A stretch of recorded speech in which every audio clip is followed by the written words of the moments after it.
Pense em Riqueza, Napoleão Hill. Capítulo 15. Como vencer os 6 fantasmas do medo. Este é o último capítulo. Faça uma avaliação de si mesmo e descubra quantos fantasmas estão atrapalhando o seu caminho. Antes de poder pôr em prática uma única parte dessa filosofia, sua mente precisa estar pronta para recebê-la. A preparação não é difícil. Começa com o estudo, análise e compreensão dos 3 inimigos de que você tem que se livrar. Eles são a indecisão, a dúvida e o medo. O sexto sentido nunca vai funcionar enquanto esses 3 sintomas negativos, ou mesmo um único, estiver em sua cabeça. Os participantes deste trio infeliz andam muito juntos. Onde um está, os outros estão por perto. A indecisão é a semente do medo. Lembre-se disso quando estiver lendo. A indecisão, com o tempo, se cristaliza de forma de dúvida, e as duas se misturam e geram medo. Essa mistura geralmente ocorre lentamente. É por isso que esses 3 inimigos são tão perigosos. Eles germinam e crescem sem que a presença deles seja notada. O restante deste capítulo vai descrever um objetivo que precisa ser alcançado antes que essa filosofia possa ser posta em prática. Ela também analisa o motivo que ultimamente levou milhões de pessoas à pobreza e fala uma verdade que precisa ser compreendida por todos os que desejam acumular fortuna, seja em matéria de dinheiro ou na forma de um estado de espírito que vale muito mais do que o dinheiro. O objetivo deste capítulo é jogar uma luz sobre as causas e a cura dos 6 medos básicos. Antes de derrotar qualquer inimigo, é preciso saber o nome dele, seus hábitos e onde ele se esconde. Enquanto estiver lendo, analise-se sinceramente e determine quais dos 6 medos mais comuns grudaram em você. Não se iluda com as práticas desses sutis inimigos. Às vezes eles ficam escondidos na mente subconsciente, onde são difíceis de serem localizados e, mais ainda, de eliminar. Os 6 medos básicos.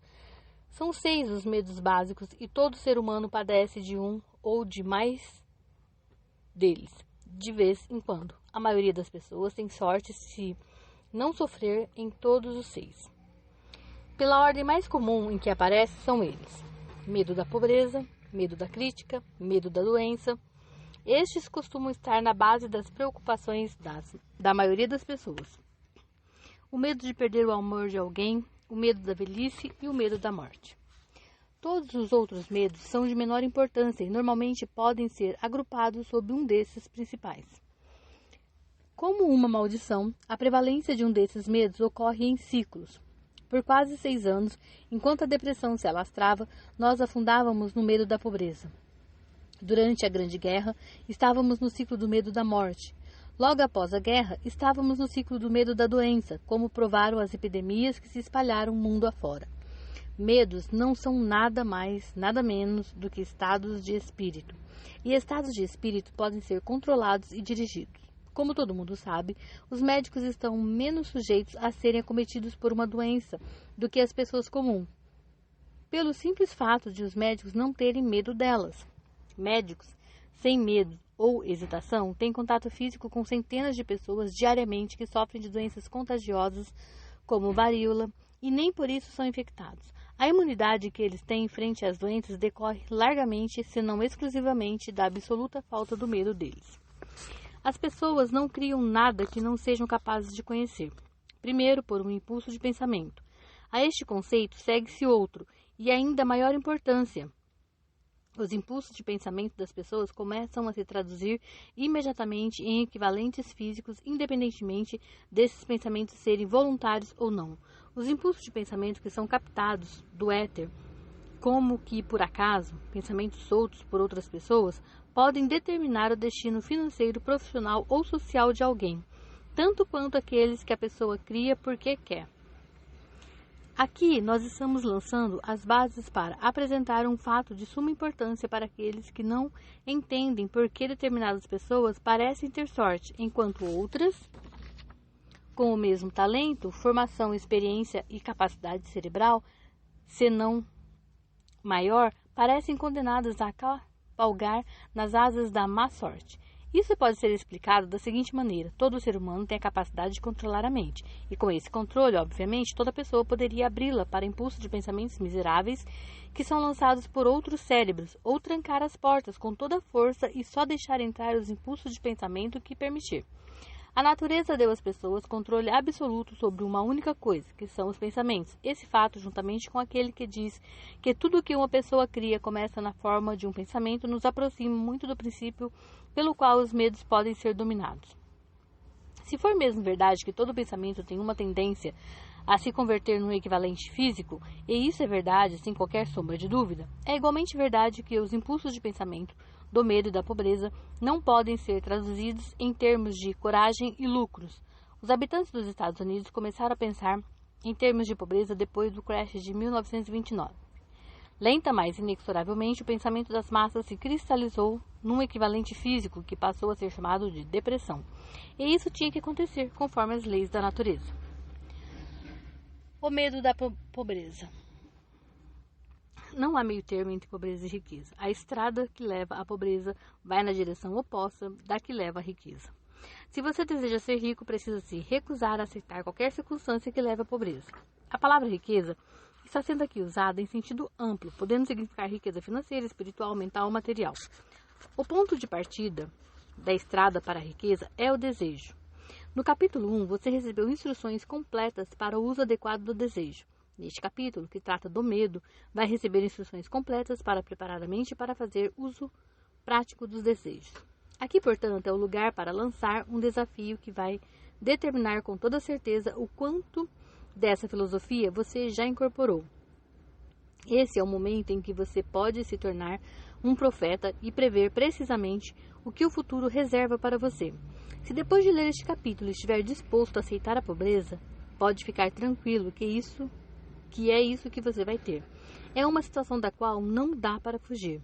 Se optar pela riqueza, defina de que tipo e que quantidade será suficiente para lhe satisfazer.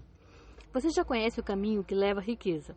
Recebeu um mapa que, se for seguido, vai lhe manter nessa pista. Se não der a partida ou desistir antes de chegar, o único culpado será você. Essa responsabilidade é sua. Nenhuma desculpa vai livrar você da responsabilidade de se fracassar ou se recusar a exigir uma vida rica, porque querer ser rico só depende de uma coisa que você pode controlar. Aliás, a única coisa que você pode controlar, que é o seu estado mental. Um estado mental ou de espírito é algo que uma pessoa tem. Não pode ser comprado, tem que ser criado. O medo da pobreza é um estado de espírito, nada mais, mas é o suficiente para destruir as chances de realização em qualquer projeto. Uma verdade que ficou dolorosamente patente na época da depressão. Esse medo paralisa a razão, destrói a imaginação, mata a autoconfiança, solapa o entusiasmo, desencoraja as iniciativas, leva à falta de clareza dos objetivos, favorece os adiamentos, desfaz o entusiasmo e inviabiliza o autocontrole. Ele tira todo o charme de uma pessoa, destrói a possibilidade de pensar com clareza, mina a concentração, ganha da perseverança, anula a força de vontade, destrói a ambição, obscurece a memória e é um convite ao fracasso em todas as formas. Ele mata o amor e assassina as emoções mais nobres do coração, desencoraja a amizade e é um convite a centenas de desastres, tira o sono e leva à pobreza e à infelicidade. Tudo isso mesmo, diante da verdade óbvia de que nós habitamos um mundo que oferece uma abundância de tudo o que o seu coração quiser, sem nada entre nós e nossos desejos, a não ser a falta de um objetivo definido. O medo da pobreza é, sem sombra de dúvida, o mais destrutivo de todos os 6 medos básicos. Foi colocado em primeiro lugar na lista porque é o mais difícil de ser dominado. É preciso muita coragem para dizer de onde surge esse medo, e mais ainda, para aceitar a verdade depois que ela for dita. O medo da pobreza nasceu da tendência inata do ser humano de querer explorar seus iguais economicamente. Quase todos os animais inferiores são motivados por instinto, mas a capacidade que eles têm de pensar é limitada. Por isso eles se agridem fisicamente. O ser humano, com intuição mais avançada, com capacidade de pensar e raciocinar, não devora fisicamente os iguais. No entanto, tem mais satisfação em engolir o outro. O ser humano é tão avarento que toda a lei possível e imaginária precisou ser aprovada para ele se proteger dos iguais. De todas as eras da humanidade de que se tem notícia atual, parece ser notória pela fome de dinheiro, que se apoderou das pessoas. Um homem vale menos que a poeira da terra, a não ser que exiba uma robusta conta bancária, mas se ele tiver dinheiro, independentemente de como conseguiu, é o próprio rei, ou figurão. Está acima da lei, manda ver na política, domina o mundo dos negócios e o mundo inteiro se curva quando ele passa. Nada traz às pessoas maior sofrimento e humilhação do que a pobreza. Só aqueles que já foram pobres compreendem o exato significado disso. Não é à toa que as pessoas têm medo da pobreza. Por meio de muitas experiências herdadas, as pessoas aprenderam que não se pode confiar em certos seres humanos, no que diz respeito a dinheiro ou bens materiais. Essa é uma acusação bastante forte, mas o pior de tudo é que é verdadeira. A maioria dos casamentos é movida pela riqueza de uma ou de ambas as partes. Por isso não causa espanto que os processos de divórcio sejam tão numerosos. As pessoas são tão ansiosas em ficar ricas que aceitam enriquecer de qualquer maneira, por métodos legais, se possível, ou outros métodos, se forem mais rápidos e necessários. Uma autoanálise pode fazer uma pessoa descobrir fraquezas que preferia não reconhecer.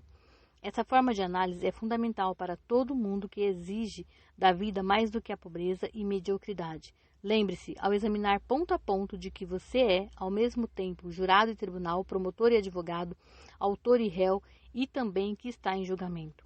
Encare os fatos de frente, faça perguntas objetivas e exija respostas diretas. Quando a análise terminar, vai saber mais sobre si mesmo. Se não acredita que vai se manter imparcial nesse exame, chame alguém que o conheça bem para ser o juiz, enquanto você se analisa detalhadamente. O que importa é a verdade, e você tem que saber a verdade, não importa que custo, ou mesmo se ela for capaz de deixá-lo momentaneamente constrangido. A maioria das pessoas, quando questionado sobre o maior medo, costuma responder: eu não tenho medo de nada. Essa seria uma resposta equivocada, porque pouca gente percebe o quanto é limitada e maltratada física e espiritualmente por algum tipo de medo. A emoção do medo é tão profundamente arraigada que as pessoas podem passar a vida inteira com esse peso nas costas sem se dar conta da presença dele. É somente uma análise criteriosa que vai revelar a presença desse verdadeiro inimigo da raça humana. Quando começar um exame desse tipo, mergulhe profundamente na sua personalidade. Aqui vai uma lista de sintomas que você deve procurar. Sintomas do medo da pobreza. Indiferença. Geralmente se expressa pela falta de ambição, pela disposição de aceitar a pobreza e aceitar qualquer pagamento que a vida lhe der, sem ao menos protestar, pela preguiça física e mental, pela falta de iniciativa, imaginação, entusiasmo e autocontrole. Indecisão, o hábito de permitir que os outros pensem por você, ficar em cima do muro. Dúvida, geralmente se expressa por meio de desculpas para encobrir as próprias falhas ou de uma explicação rasteira, às vezes também se expressando como inveja dos que têm sucesso ou fazendo críticas a eles. Angústia, normalmente se expressa encontrando defeito nos outros, ou como uma tendência a gastar mais do que se tem, a ter desleixo com a aparência pessoal e a mostrar desaprovação franzindo a testa ou ralhando com os outros. Inclui o uso excessivo de bebidas alcoólicas e às vezes narcóticos, nervosismo, falta de compostura excessiva, preocupação com o que os outros pensam e falta de autoconfiança. Excesso de cuidado. O hábito de olhar sempre o lado negativo de toda e qualquer situação, pensando e falando sobre possibilidades de fracasso, em vez de se concentrar em como ter êxito. Conhecer todos os caminhos que levam ao desastre, mas nunca procurar os planos que evitam o fracasso. Esperar pela hora certa para colocar ideias e planos em ação até que essa espera acaba virando um hábito permanente. Focar sempre em quem fracassou e se esquecer de quem deu certo. Ver o buraco no meio da rosca e não enxergar a rosca em si. Pessimismo, que pode levar à indigestão, evacuação insuficiente, autointoxicação, mau hálito e mal-estar geral. Procrastinação, hábito de deixar para amanhã algo que deveria ser feito no ano passado. Passar tempo demais inventando desculpas para não trabalhar.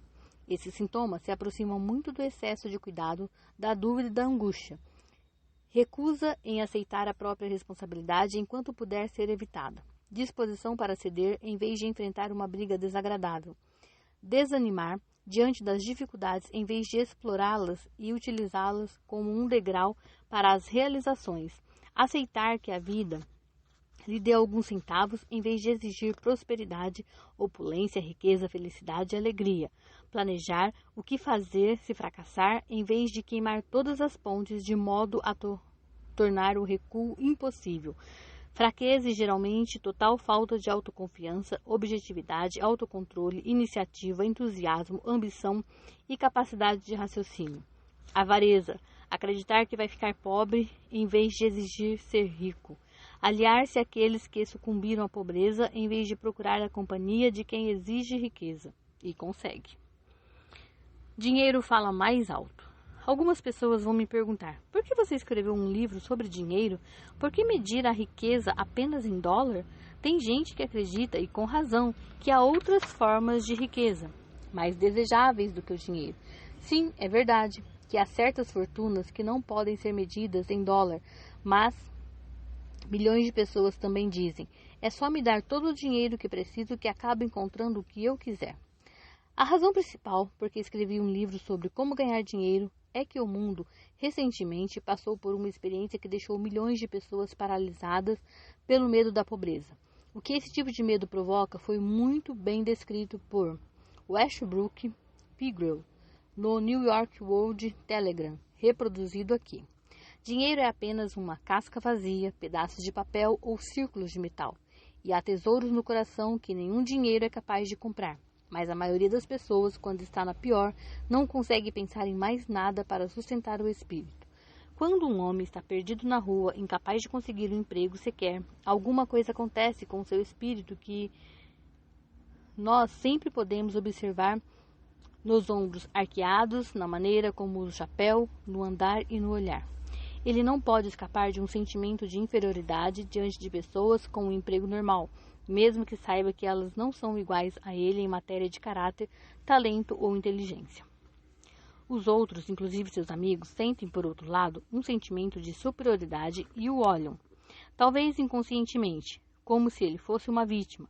Ele pode viver de empréstimos por algum tempo, mas não o suficiente para sustentá-lo da maneira como está acostumado, e não vai conseguir viver de empréstimos por muito tempo. Porque pedir um empréstimo quando ele é necessário simplesmente para viver é uma experiência deprimente. E o dinheiro não tem o mesmo efeito daquele que é ganho e que pode reacender o seu espírito. Evidentemente, nada disso se aplica a mendigos ou vagabundos profissionais, mas apenas às pessoas que tenham uma ambição e um autorrespeito normais. As mulheres conseguem esconder o desespero. Mulheres que passam pela mesma situação agem de maneira diferente. De algum modo, nós nunca pensamos em mulheres quando falamos de uma mendiga. Raramente elas entram na fila do auxílio-desemprego, raramente são vistas mendigando nas ruas e não são tão reconhecíveis na multidão pelos sinais que são tão visíveis na hora de identificar um homem fracassado. É claro que eu não estou falando daquelas maltrapilhas de cidades grandes que correspondem aos vagabundos profissionais. Falo de mulheres razoavelmente bonitas, decentes e inteligentes. Devem existir muitas, mas o desespero delas não é tão aparente. Talvez elas se matem. Quando o homem está na pior, ele tem todo o tempo do mundo para ficar vagabundeando.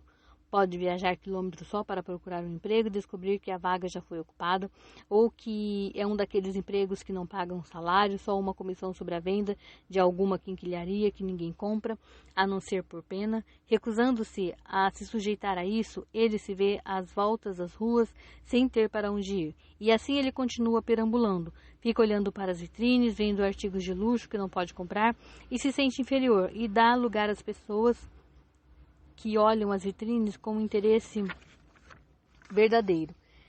Ele vai até a estação de trem ou se acomoda numa biblioteca para relaxar as pernas e se aquecer um pouco, mas isso não é procurar emprego, de modo que ele logo volta a caminhar. Ele pode até não saber, mas perambular sem destino revela o seu fracasso, de um modo que nem as feições entregam. Ele pode até estar bem vestido, com roupas da época em que tinha um emprego fixo, mas as roupas não podem disfarçar a postura cabisbaixa. O dinheiro faz diferença. Ele vê milhares de outras pessoas, contadores, funcionários públicos, químicos ou maquinistas de trem, todos ocupados com o trabalho e as invejas do fundo da alma. Elas têm independência, autorrespeito e masculinidade, e ele simplesmente não consegue se convencer de que também é um homem bom, embora estivesse disposto a contestar isso e se dar um julgamento favorável a toda hora. É só o dinheiro que faz essa diferença nele. Com um pouquinho de dinheiro, ele voltaria a ser o que era antes. Alguns patrões se aproveitam grotescamente de pessoas como essas, que estão por baixo. As agências de emprego penduram uns cartazes coloridos oferecendo salários miseráveis para fracassados, de 12 a 15 dólares por semana. Um salário de 18 dólares por semana já seria uma beleza, e ninguém pendura um cartaz colorido na frente de uma agência oferecendo 25 dólares semanais. Eu tenho um anúncio de classificado de um jornal local com vagas para um bom funcionário com boa caligrafia para anotar as encomendas por telefone de uma lanchonete das 11 às 14, por 8 dólares por mês. Não por semana, mas por mês. O anúncio também pede para a pessoa informar a religião. Dá para imaginar uma afronta dessas? Colocar um anúncio procurando um bom funcionário para trabalhar a 11 centavos por hora e ainda pedir que a pessoa diga qual a sua religião? Mas é isso que se oferece aos fracassados. O medo da crítica. Como é que o homem desenvolveu esse medo? Ninguém sabe exatamente.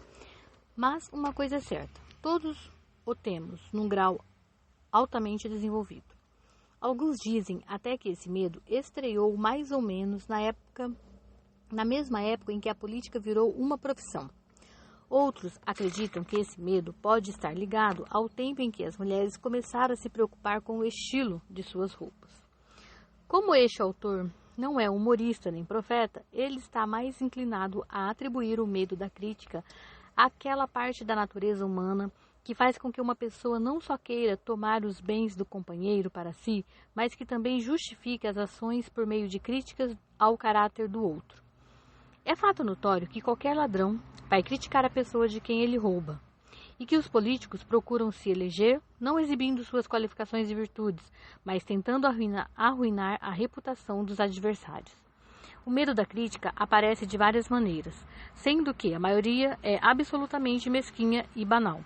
Homens carecas, por exemplo, ficaram assim simplesmente pelo medo da crítica. Os homens ficam careca por causa de chapéus muito apertados, que bloqueiam a circulação do sangue para a raiz dos cabelos. E os homens usam chapéus não porque deles precisem, mas porque é o que todo mundo faz. A pessoa acaba se enquadrando e copia as outras com medo de ser criticada. As mulheres raramente ficam carecas, nem veem os cabelos rarearem, porque usam chapéus que ficam mais soltos na cabeça, só serve para enfeitar mesmo. Mais que ninguém, pense que as mulheres estão livres do medo da crítica. Se alguma mulher disser que é superior aos homens no que diz respeito a esse medo, peça para ela andar na rua com um chapéu de 1890. Os espertíssimos fabricantes de roupas não demoraram a capitalizar esse medo básico da crítica que tanto amaldiçoa a humanidade. Toda nova estação traz um novo estilo nos objetos de vestuário. Quem cria esses estilos? Certamente não a compradora das roupas, mas o fabricante. E por que ele muda de estilo com tanta frequência? A resposta é óbvia. Ele muda o estilo para poder vender mais roupas. Pela mesma razão, os fabricantes de automóveis, com poucas e muito honrosas exceções, mudam o estilo dos carros toda a temporada. Nenhum homem gosta de dirigir um carro que não seja do último tipo, mesmo que o modelo anterior fosse melhor. O que descrevemos aqui são maneiras de como as pessoas se comportam por medo da crítica, mesmo nas pequenas coisas da vida. Agora vejamos como é que esse medo afeta as pessoas em relação aos assuntos importantes das relações humanas. Pegue, por exemplo, qualquer pessoa que já tenha atingido a idade da razão, geralmente entre os 35 e os 40 anos. Se pudesse ler os pensamentos secretos dela, veria uma completa descrença nas fábulas contadas pela maioria dos dogmáticos e teólogos de algumas décadas atrás. No entanto, é muito raro encontrar alguém que tenha a coragem de falar abertamente sobre o que pensa sobre esse assunto. Se forem muito pressionadas, a maioria das pessoas vai preferir mentir do que confessar que não acredita nas histórias ligadas ao tipo de religião que as acorrentava antes da era das descobertas científicas e da educação. Porque uma pessoa comum, mesmo em dias esclarecidos como os de hoje, evita mostrar a descrença sobre as fábulas que compunham a base da maioria das religiões algumas décadas atrás? A resposta é porque elas têm medo de serem criticadas. Homens e mulheres já foram queimados vivos por se atreverem a dizer que não acreditavam em fantasmas. Não há dúvida de que nós herdamos uma consciência histórica que nos faz temer as críticas.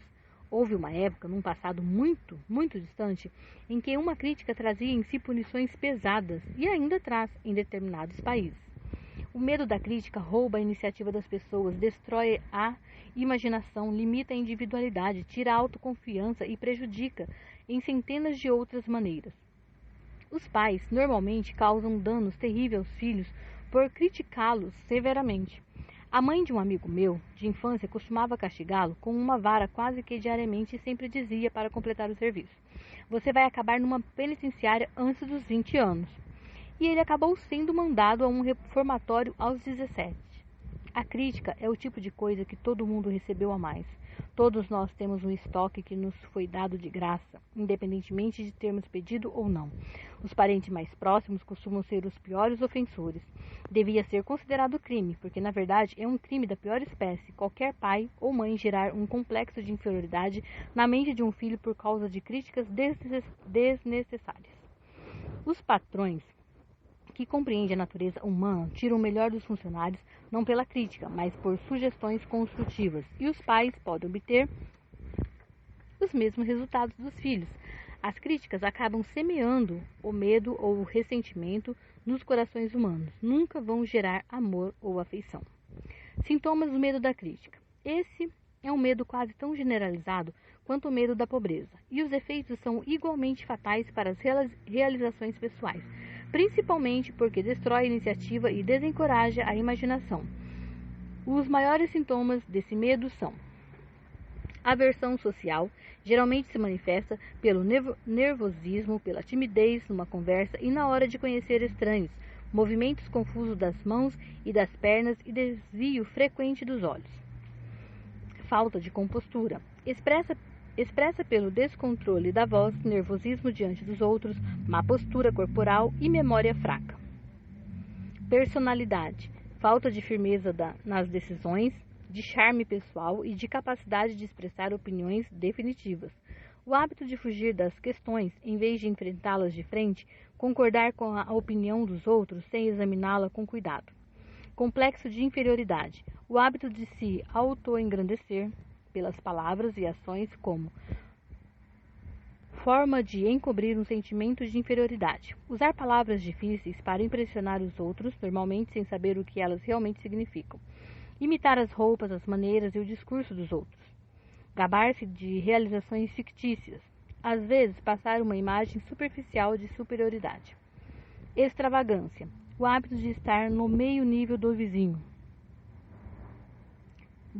O hábito de estar no mesmo nível do vizinho, gastando mais do que se ganha. Falta de iniciativa, desperdício de oportunidades para progredir na vida, medo de expressar a própria opinião, falta de confiança nas próprias ideias, dando respostas evasivas e perguntas vindas de superiores, hesitação na fala e nas maneiras, trapaça, tanto nas palavras como nas ações. Falta de ambição, preguiça física e mental, falta de assertividade, lentidão na hora de tomar decisões, que são facilmente influenciadas pelos outros, o hábito de criticar os outros pelas costas enquanto os elogia de frente, o hábito de aceitar a derrota sem protesto, de desistir de um projeto ao sofrer a oposição, desconfiar dos outros sem motivo, falta de tato no modo de falar e agir, incapacidade de aceitar a culpa pelos próprios erros. O medo da doença. Este medo pode ser ligado tanto à herança física como a social. Na origem, está muito ligado às causas do medo da velhice e da morte, porque leva as pessoas a ficarem muito perto de mundos terríveis, que elas não conhecem realmente, mas dos quais já ouviram histórias angustiantes. Também é a opinião corrente que certas pessoas antiéticas que se dedicam ao negócio de vender saúde ajudaram bastante a manter vivo o medo da doença. Em geral, as pessoas têm medo de doenças por causa das terríveis imagens que foram plantadas na cabeça delas do que pode acontecer se a morte chegar. E também temem as despesas econômicas que a doença pode trazer. Um médico de respeito avalia que 75% de todos os pacientes que procuram médicos sofrem de hipocondria, doenças imaginárias. Já foi mostrado com muita clareza que o medo da doença, mesmo quando não há o menor motivo para isso, geralmente produz os mesmos sintomas físicos da doença que tanto se receia. A mente humana é poderosa, pode construir ou destruir. Jogando com essa fraqueza comum da humanidade, os vendedores de remédios patenteados ganham verdadeiras fortunas. Essa forma de intimidação sobre uma humanidade crédula se tornou tão dominante há 20 anos que um jornal moveu uma implacável campanha contra alguns dos piores espécimes do ramo dos remédios patenteados. Quando a epidemia de gripe estourou durante a Grande Guerra, o prefeito de Nova York teve que tomar medidas drásticas para conter o estrago que as pessoas estavam causando a si mesmas pelo medo endêmico que tinham da doença. Ele convocou os jornalistas para uma reunião e disse: Senhores, acho que se faz necessário pedir para que não publiquem manchetes garrafais sobre a epidemia de gripe. Se os senhores não cooperarem comigo, vamos nos ver diante de uma situação que não teremos como controlar. Os jornais deixaram de publicar histórias sobre a gripe e em um mês a epidemia havia sido controlada. Numa série de experiências feitas há alguns anos, ficou provado que as pessoas podem adoecer exclusivamente pela sugestão. Realizamos essa experiência fazendo com que 3 conhecidos visitassem vítimas a quem fizeram a seguinte pergunta: o que está afligindo? Você parece muito doente. O primeiro questionador geralmente levava a vítima a sorrir e a responder lepidamente: ah, que nada, eu estou bem. O segundo normalmente recebia a resposta: não sei o que é exatamente, mas não estou me sentindo muito bem. Enquanto para o terceiro, a vítima confessava sinceramente que estava passando mal. Tente fazer isso com um conhecido, se duvidar que pode fazê-lo se sentir angustiado. Mas não vá longe demais. Uma seita religiosa costuma se vingar dos inimigos pela bruxaria. Os integrantes lançam um feitiço contra a vítima. Há provas substanciais de que uma doença às vezes começa com um impulso de pensamento negativo. Um impulso assim pode ser passado de uma mente para outra, pela sugestão ou criada na própria cabeça da pessoa. Um dia, um homem que era mais sábio do que a próxima frase pode dar a entender e me disse: quando uma pessoa me pergunta como estou me sentindo, sempre tenho vontade de responder com um soco na cara. Médicos costumam mandar que os pacientes mudem de áreas para melhorar a saúde, porque uma mudança de atitude mental é necessária. A semente do medo da doença mora dentro de todo ser humano. Preocupações, medo, falta de incentivo, decepções no amor e nos negócios ajudam essa semente a germinar e a crescer. A recente depressão econômica fez os médicos ficarem correndo de um lado para o outro, porque todo tipo de pensamento negativo pode causar uma doença. As decepções no amor e nos negócios estão no alto da lista das maiores causas do medo da doença. Um jovem, certamente, sofreu uma desilusão amorosa que o fez dar entrada num hospital. Passou vários meses entre a vida e a morte. Um psicólogo foi chamado para ajudar. O especialista trocou as enfermeiras e colocou perto do paciente uma jovem muito atraente que começou, num arranjo prévio com o médico, a tratá-lo amorosamente, desde o primeiro dia da função. 3 semanas depois, o paciente recebia alta do hospital. Agora, sofrendo de uma doença totalmente diferente, estava apaixonado. O remédio devia ser só um placebo, mas o paciente e a enfermeira acabaram se casando. Ambos gozam de boa saúde enquanto escrevo este livro. Os sintomas do medo da doença. Os sintomas desse medo, quase que universal, são autossugestão. O hábito de se valer de autossugestões negativas, procurando e esperando encontrar os sintomas de todo tipo de doença. Curtir doenças imaginárias e falar delas como se fossem reais. O hábito de experimentar todo tipo de modismo e simpatia, que os outros dizem ter algum valor terapêutico. Falar de operações, acidentes e outras doenças com os outros. Experimentar dietas, exercícios físicos e métodos de emagrecimento sem orientação profissional. Experimentar remédios caseiros, remédios patenteados e remédios de curandeiros. Hipocondria. O hábito de ficar falando de doença, de concentrar a mente nelas e esperar que apareçam até ter um colapso nervoso. Nenhum remédio engarrafado consegue curar essa mania.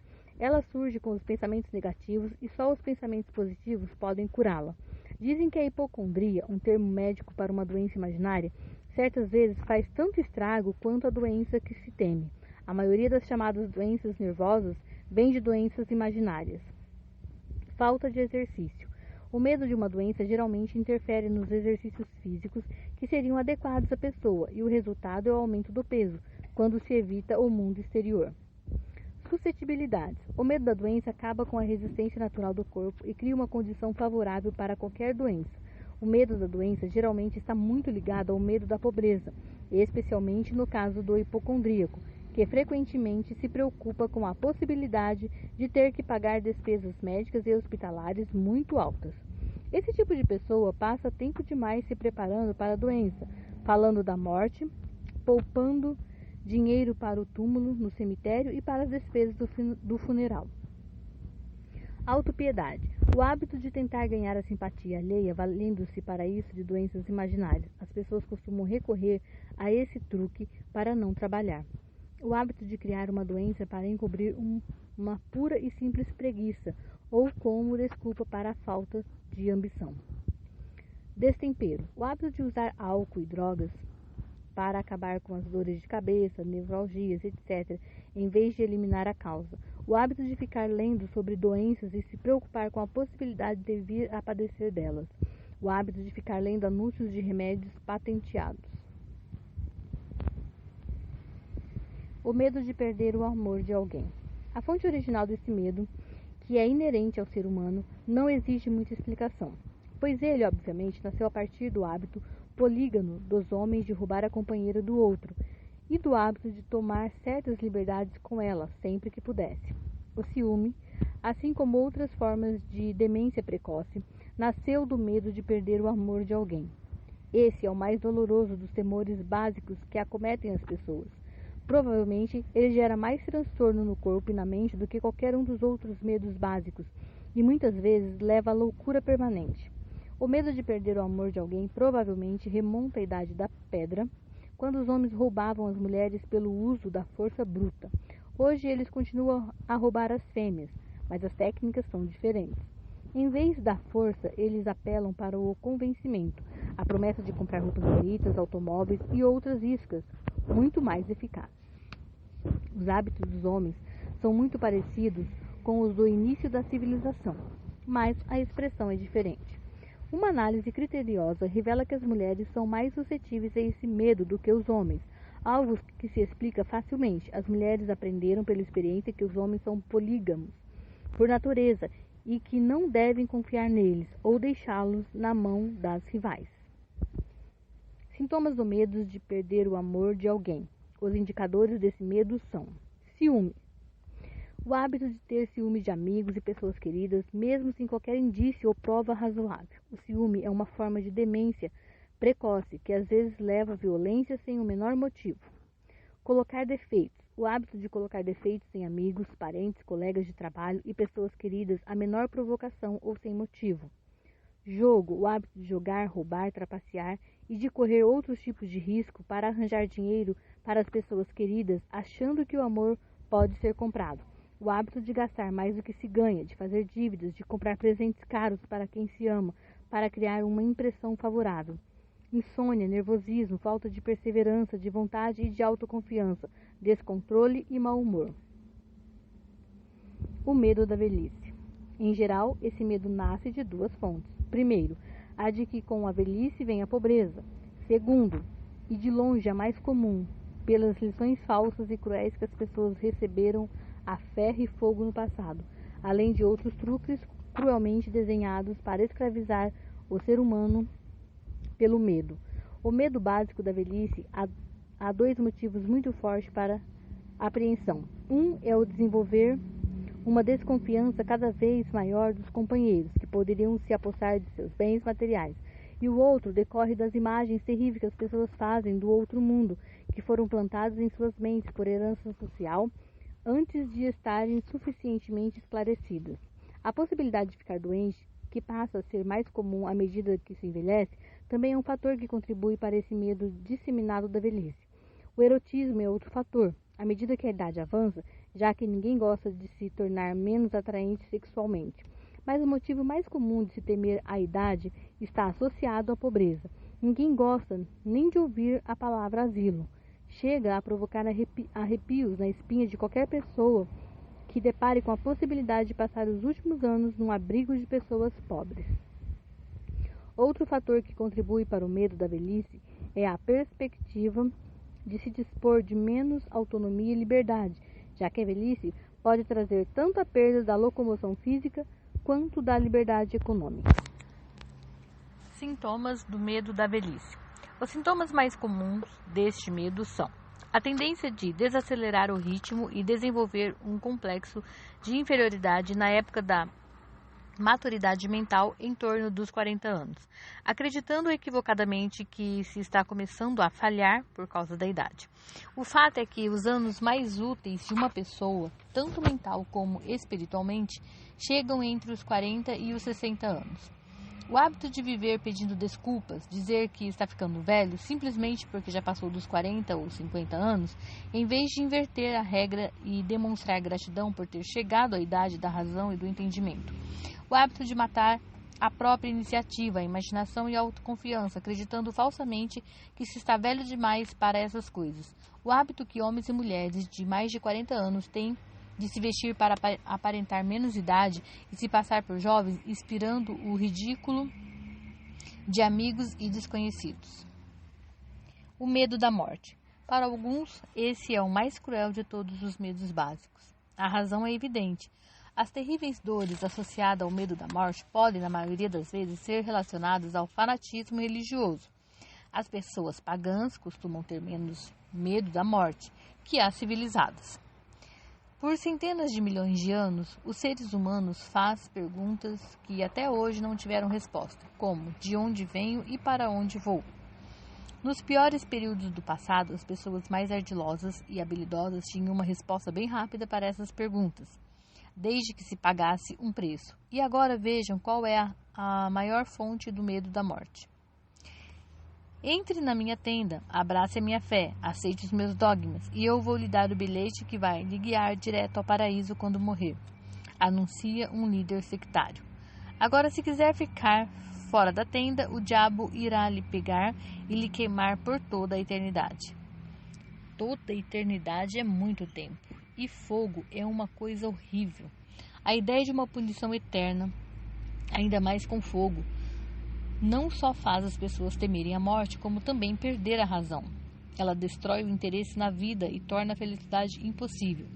Nas minhas pesquisas, encontrei um livro chamado A Catalogue of the Gods, Catálogo de Deuses, que trazia uma lista de 30.000 deuses que já haviam sido venerados pelos seres humanos.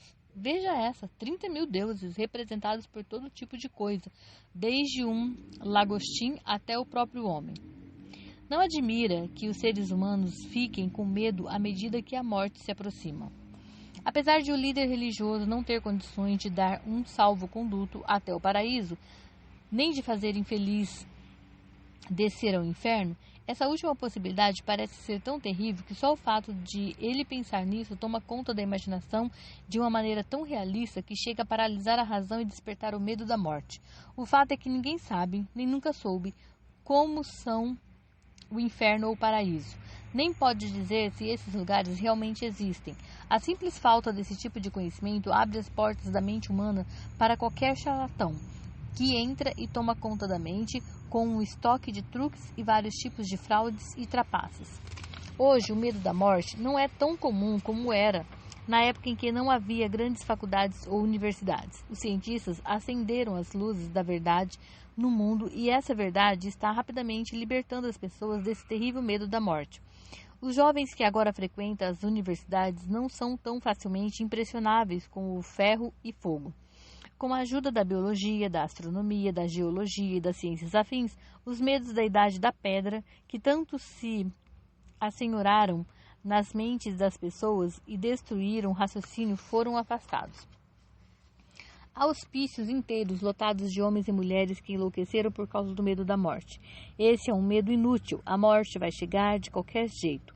Pense nela como uma necessidade e tire isso da cabeça. Ela tem que ser necessária, senão não existiria. Talvez nem seja tão ruim quanto se imagina. O mundo inteiro é composto de apenas duas coisas, energia e matéria. No curso básico de física, nós aprendemos que nem a matéria nem a energia, as duas únicas realidades que o ser humano conhece, podem ser criadas ou destruídas, podem ser transformadas, destruídas jamais. Se a vida for alguma coisa, é energia. Se nem a energia nem a matéria podem ser destruídas, então é claro que a vida também não pode. A vida, como as outras formas de energia, pode passar por vários processos de transição, de mudança, mas nunca pode ser destruída. A morte não passa de uma transição. Se a morte não for apenas uma mudança ou transição, então nada vem depois dela, a não ser um longo e eterno sono tranquilo. E não há por que ter medo do sono. Portanto, trate de se livrar de uma vez por todas do medo da morte. Sintomas do medo da morte.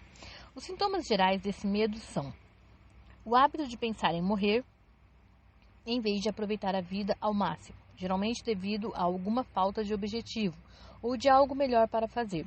Esse medo é mais comum entre os idosos, mas às vezes os mais jovens também são vítimas deles. O maior remédio contra o medo da morte é um desejo ardente de se fazer alguma coisa, prestando um serviço útil aos outros. Quem é ocupado raramente tem tempo para ficar pensando na morte. Acha a vida interessante demais para ficar se preocupando com isso. Às vezes, o medo da morte vem acompanhado do medo da pobreza, quando se acredita que a morte deixará as pessoas queridas à míngua. Em outros casos, o medo da morte é causado pela doença e pela consequente quebra da resistência física. As causas mais comuns do medo da morte são saúde frágil, pobreza, falta de algo adequado para se fazer, desilusão amorosa, loucura e fanatismo religioso. Ai, as velhas angústias. Uma angústia é um estado de espírito que se baseia no medo. Ela age devagar, mas com persistência. É insidiosa e sutil. Aos pouquinhos, ela vai se insinuando até paralisar o raciocínio de alguém, destruindo a autoconfiança e as iniciativas. A angústia é uma forma de medo prolongado gerado pela indecisão e, por isso, é um estado de espírito que pode ser controlado. Uma mente inquieta é um problema. E a indecisão deixa a mente inquieta. A maioria das pessoas não dispõe da força de vontade para tomar uma decisão rapidamente e aguentar as consequências, mesmo em condições normais. Nas épocas de dificuldades econômicas, como as que o mundo experimentou recentemente, uma pessoa assim acaba ficando em desvantagem, não só pela lentidão inerente com que toma decisões, mas também por ser influenciada pela indecisão dos outros, que acabaram gerando uma cultura de indecisão em massa. Durante a depressão, no mundo inteiro, a atmosfera ficou contaminada com medites e preocupacionites, duas doenças mentais que começaram a espalhar germes depois do frenesi da Bolsa em 1929. Só existe um antídoto conhecido contra esses dois germes, o hábito de tomar decisões firmes e imediatas, um antídoto que todo mundo pode aplicar a si mesmo. A partir do momento em que tomamos a decisão de seguir por linha de ação, paramos de nos preocupar com a nossa situação. Uma vez entrevistei um homem que ia morrer na cadeira elétrica 2 horas depois. O condenado era o mais calmo dos 8 homens que estavam com ele na cela da morte. A calma dele era tanta que eu perguntei como ele se sentia, sabendo que em pouco tempo estaria na eternidade. Com um sorriso de desconfiança, ele disse: "Por mim tudo bem. Olha só, meu irmão, daqui a pouco todos os meus problemas vão se acabar. A vida inteira eu só tive problemas. Para conseguir roupa e comida sempre foi um sofrimento. Mais um pouco e eu não vou mais precisar dessas coisas. Tenho me sentido bem desde que tive a certeza que ia morrer. E naquela hora eu decidi aceitar de bom grado o meu destino." Enquanto falava, ele devorava um jantar suficiente para 3, curtindo cada colherada e aparentemente se deliciando, como se nenhuma desgraça estivesse à espera dele.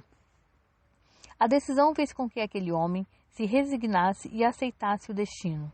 Mas a decisão também pode fazer com que as pessoas não aceitem as circunstâncias que julgam indesejáveis. Os 6 medos básicos acabam se transformando num estado de angústia por causa da indecisão.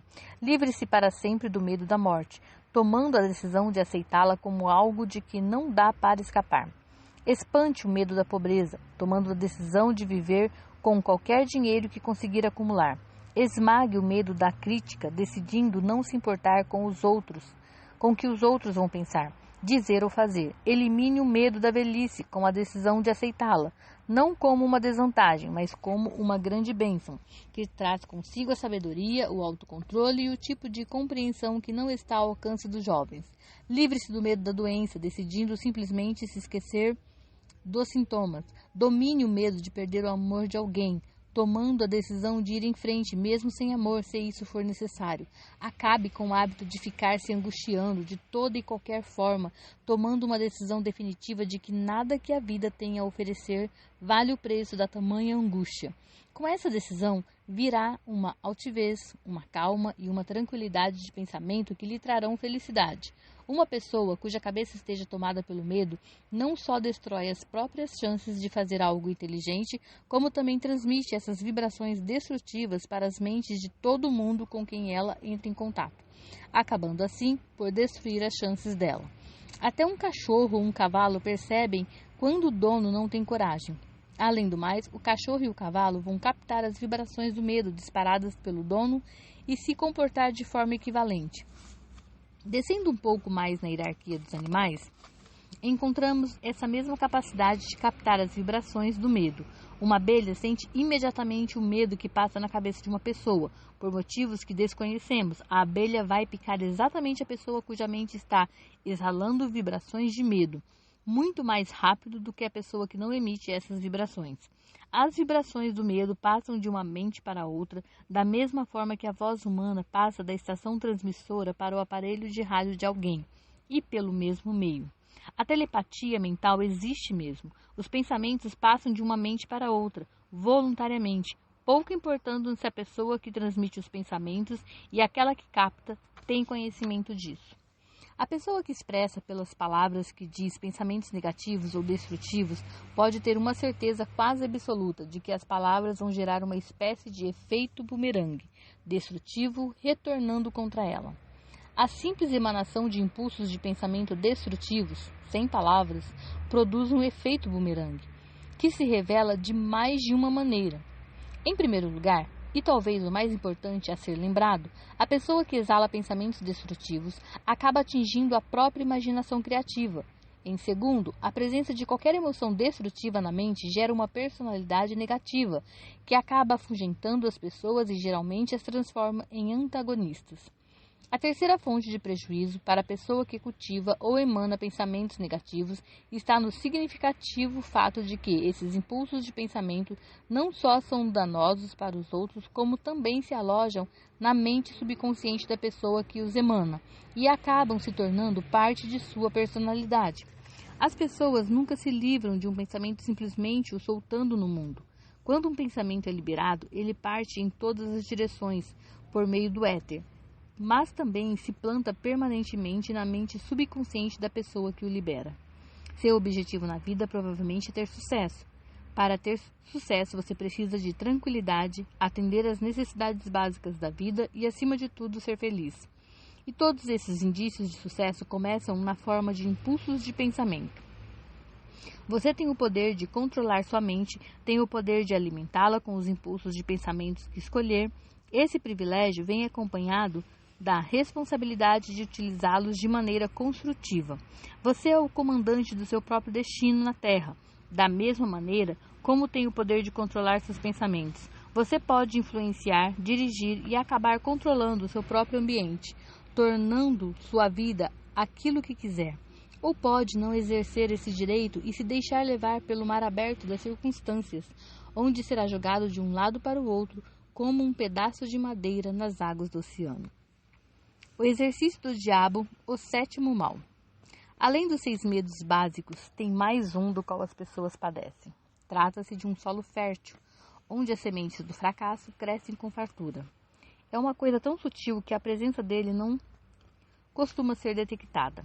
Essa angústia não pode ser chamada realmente de medo, pois está mais entranhada nas pessoas e geralmente é mais fatal do que todos os 6 medos juntos. Na falta de uma expressão melhor, vamos chamá-la de suscetibilidade às influências negativas. As pessoas que acumulam fortunas sempre conseguem se proteger desse terrível mal. As que empobrecem, não. As que desejam ser bem-sucedidas em qualquer profissão precisam preparar a mente para resistir a esse mal. Se estiver lendo essa filosofia com o propósito de acumular dinheiro, deve se analisar cuidadosamente para ver se não está sendo suscetível às influências negativas. Se não fizer essa análise, vai abrir mão do direito de conseguir seu objetivo de desejo. Faça a análise que vem a seguir. Depois de ler as perguntas, veja se está dando respostas realmente precisas. Faça esse exercício com o mesmo cuidado que tomaria ao caçar um inimigo que soubesse estar à espreita, e trate dos seus defeitos do mesmo jeito que lidaria com um inimigo de carne e osso. Você pode se proteger tranquilamente de um assaltante de beira de estrada, porque nesse caso a lei fornece uma normatização organizada para você. Mas o sétimo mal é mais difícil de ser enfrentado, porque ataca quando você não sabe quando ele está presente. Você pode estar acordado dormindo. Além do mais, sua arma é intangível, porque ela é simplesmente um estado de espírito. Esse mal também é traiçoeiro, porque ele pode atacar de tantas formas da experiência humana quanto elas forem. Às vezes, ele entra na mente por meio das palavras bem intencionadas de parentes, às vezes ele parte de dentro pela própria atitude mental de alguém, mas ele é sempre tão perigoso quanto um veneno, embora não mate tão depressa. Como se proteger das influências negativas? Para se proteger das influências negativas, sejam as suas, sejam as das pessoas que estão à sua volta, reconheça que você é um ser dotado de livre-arbítrio e use-o com frequência, até que ele erga uma muralha de imunidade contra as influências negativas.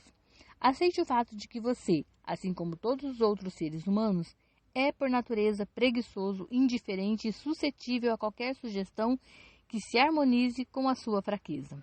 Aceite que você é por natureza suscetível a todos os 6 medos básicos e prepare a ferramenta do hábito para contra-atacar todos eles.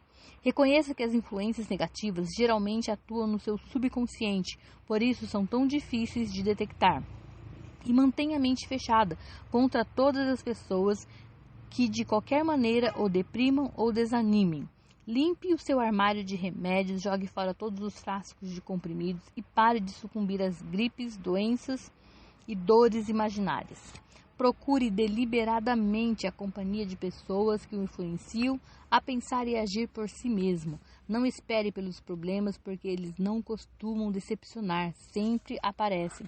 Com toda certeza, a fraqueza mais comum de todos os seres humanos é o hábito de deixar a mente aberta à influência negativa dos outros. Essa fraqueza prejudica ainda mais porque a maioria das pessoas não reconhece que sofre desse mal e muitas das que reconhecem não se dão ao trabalho de combatê-lo.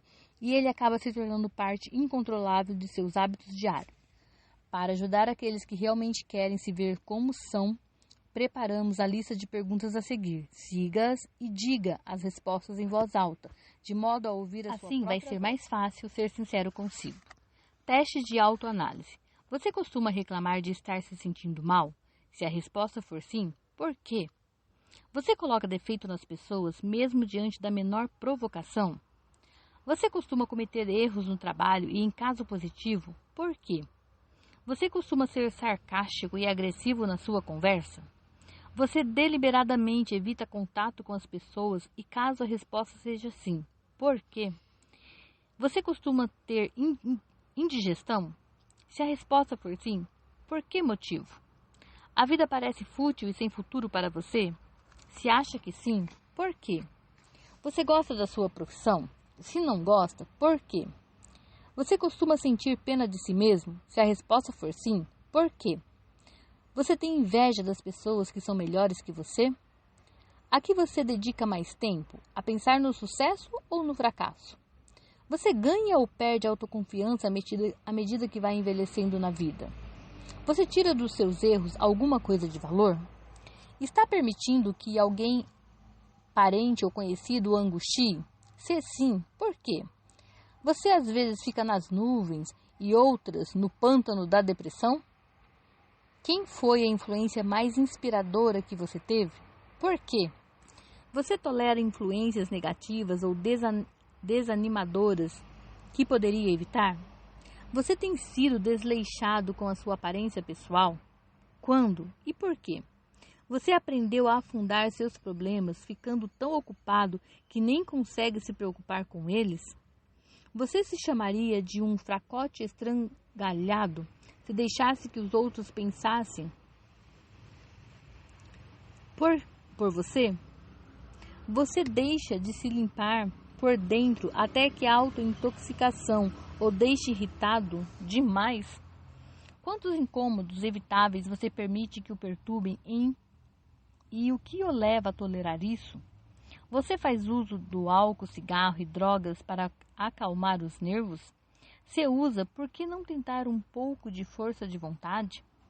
Alguém pega no seu pé? Se a resposta for sim, por quê? Você tem um grande objetivo definido? Se sim, qual é e quais são os seus planos para alcançá-lo? Você sofre de algum dos 6 medos básicos? Quais? Você tem algum método para se proteger da influência negativa dos outros? Você usa deliberadamente a autossugestão para fazer sua mente pensar positivo? A que você dá mais valor? Seus bens materiais ou o privilégio de controlar os próprios pensamentos? Você é facilmente influenciável pelos outros, mesmo contra o seu melhor julgamento? O dia de hoje acrescentou alguma coisa de valor ao seu estoque de conhecimentos ou à sua mente?